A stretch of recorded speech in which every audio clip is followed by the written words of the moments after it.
এখন আমি আছি আমার কাকা শ্বশুরের বাড়িতে। তো গতকাল যেহেতু প্রচণ্ড ঝড় হয়েছিল, সেই ঝড়ের মাঝে কি ক্ষয়ক্ষতি হয়েছে দেখো।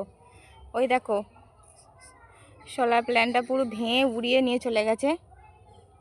একটা পুরো চিহ্ন নেই, ছিল এই জায়গাটার মধ্যে ছিল।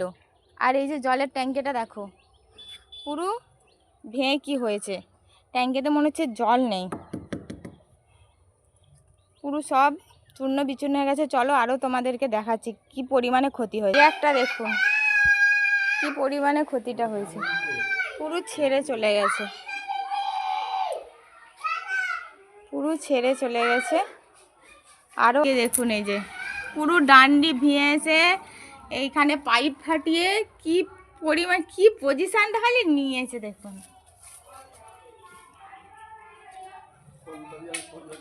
ঝড় খুব ভালো খুব খারাপ, কি পরিমাণে ক্ষতিটা হলো।